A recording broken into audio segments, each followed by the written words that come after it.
चलिए, स्वागत करता हूँ आपका अपना यूट्यूब चैनल मैथ्स अड्डा में। चलिए, मैं हाज़िर हो गया एक नए सेशन लेके। आज हम बात करेंगे दी प्लेटफ़ॉर्म का जो वॉल्यूम 4 है, उसका जीके जीएस का प्रैक्टिस सेट 17 करने वाले हैं। ठीक है? मैं ये इसलिए वीडियो लेके आया हूँ ताकि आपका फ़ास्ट रिवीज़न हो सके। मैं 10 मिनट के अंदर ही 40 क्वेश्चन करा के चला जाऊँगा। ठीक है? तो चलिए, अगर आप हमारे चैनल पे नए हैं, तो चैनल को सब्सक्राइब कर लें और वीडियो को अंत तक देखें ताकि आपको उसका फ़ायदा मिल सके। और इसका पीडीएफ मैं अपने टेलीग्राम चैनल पे डाल दूँगा, ठीक है? तो चलिए शुरू करते हैं आज का पहला क्वेश्चन। पहला क्वेश्चन है कि छोटे और भुगतान बैंकों की स्थापना के लिए न्यूनतम कितने रुपये की पूँजी की आवश्यकता है? तो कितने रुपये की छोटे और भुगतान बैंकों की स्थापना के लिए कम से कम 100 करोड़ की पूँजी की ज़रूरत है। तो ऑप्शन डी हमारा सही आंसर हो जाएगा। क्वेश्चन नंबर 2 देखते हैं कि चित्तौड़ की रानी पद्मिनी की कहानी निम्नलिखित में से किसने लिखी है? तो ये किसने लिखी है? तो मलिक मोहम्मद जायसी ने। तो ऑप्शन सी हमारा सही आंसर हो जाएगा। ये 1541 ईस्वी में पद्मावत काव्य लिखी है। ठीक है? चलिए, क्वेश्चन नंबर 3 देखते हैं। निम्नलिखित दशकों में से कौन सा मुख्य फिल्मों के युग के रूप में जाना जाता है? ठीक है? तो कौन सा जाना जाता है? तो 9 से 10, 1910 से लेके 20 तक, यानी भारत में पहली फ़िल्म की शुरुआत का श्रेय दादा साहब फाल्के को जाता है, ठीक है? और पहली मुख्य फ़िल्म राजा हरिश्चंद्र, ये भी आप जान लीजिए। चलिए, क्वेश्चन नंबर 4 देखते हैं कि संविधान के किस अनुच्छेद के तहत आत्मसम्भ्रांत यानी स्वयं के विरुद्ध अध्यारोपण साक्ष्य प्रतिबंधित है? ये किसके विरुद्ध है? तो अनुच्छेद 20 के, ठीक है? तो ऑप्शन ए हमारा सही आंसर हो जाएगा। क्वेश्चन नंबर 5 देखिए। किस अनुच्छेद के तहत भारत के उच्च न्यायालय रिट आदेश जारी कर सकते हैं? तो ये किस अनुच्छेद के तहत? तो ये आपका अनुच्छेद 226 के तहत। तो ऑप्शन सी हमारा सही आंसर हो जाएगा। क्वेश्चन नंबर 6 देखते हैं। पश्चिमी यूरोप में डॉगर बैंक डैश के लिए प्रसिद्ध है?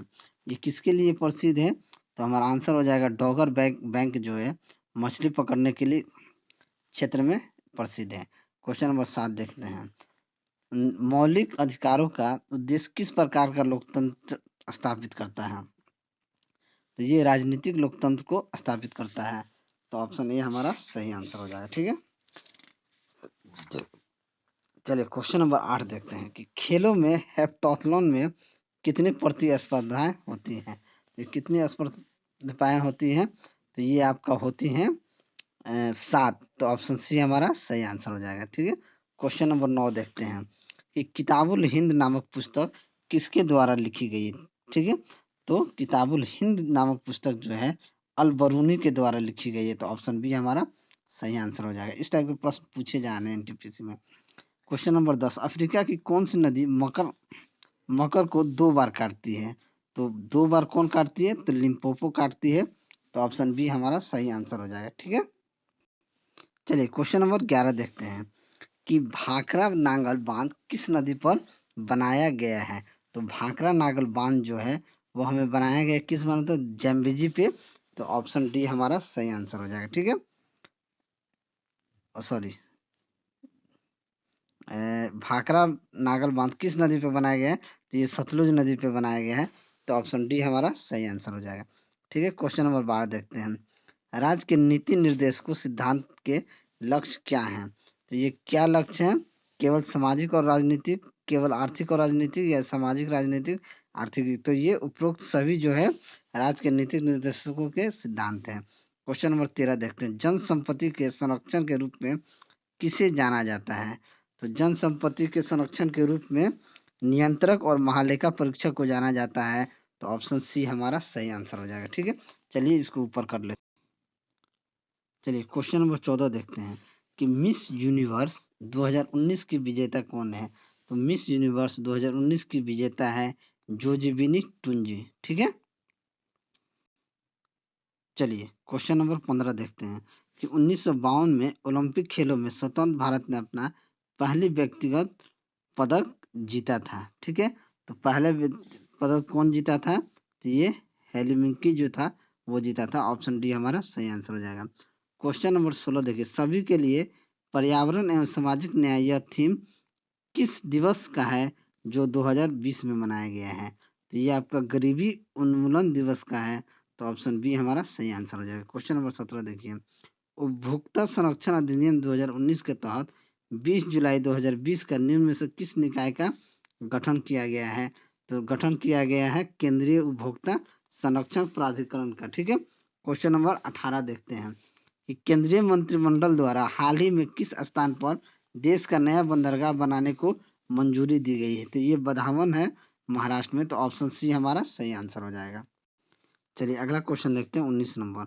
अटल भूजल योजना की शुरुआत कब की गई जिसका उद्देश्य अगले 5 वर्षों में 15 करोड़ घरों तक पीने का पानी पहुंचाना है?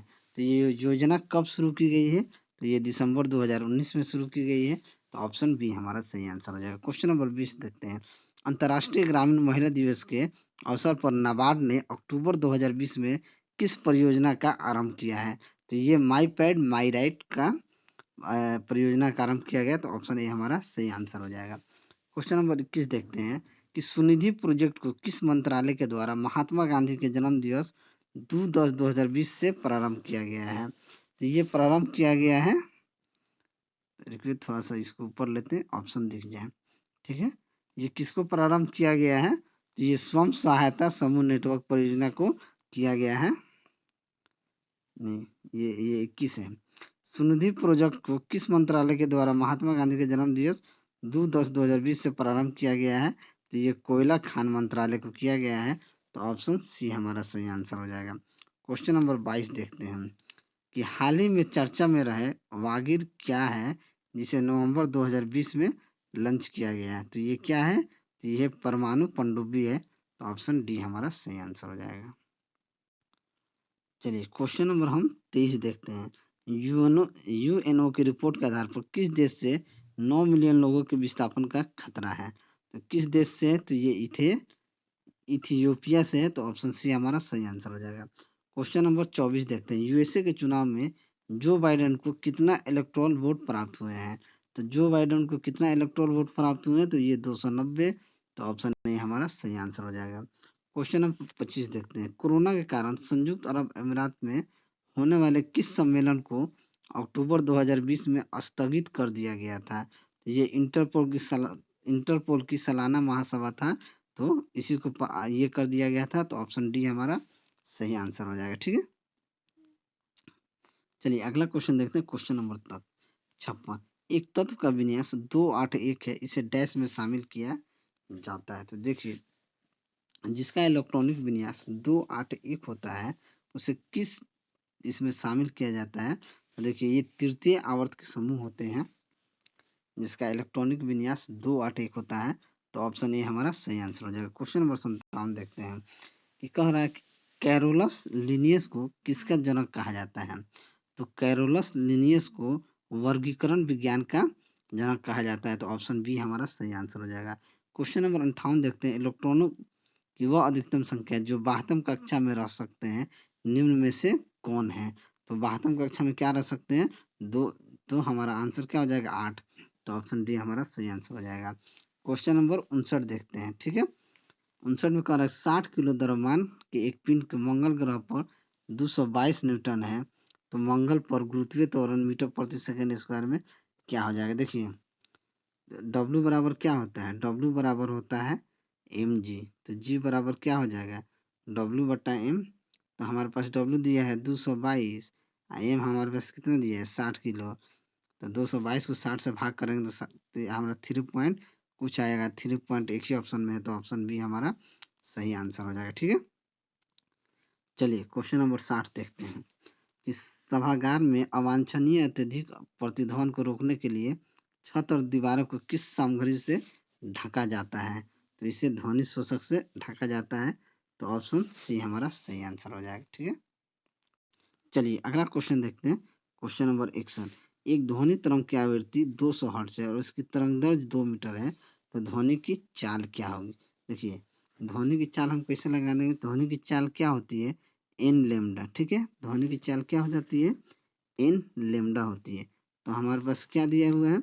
हमारे पास दिया हुआ है एन कितना है? 2 मीटर, आवृत्ति लेमडा 200। तो 200 गुना 2 क्या हो जाएगा? 400 मीटर पर सेकंड। तो ऑप्शन बी हमारा सही आंसर हो जाएगा। ठीक है, तो कौन सा सही हो जाएगा? ऑप्शन बी हमारा सही आंसर हो जाएगा।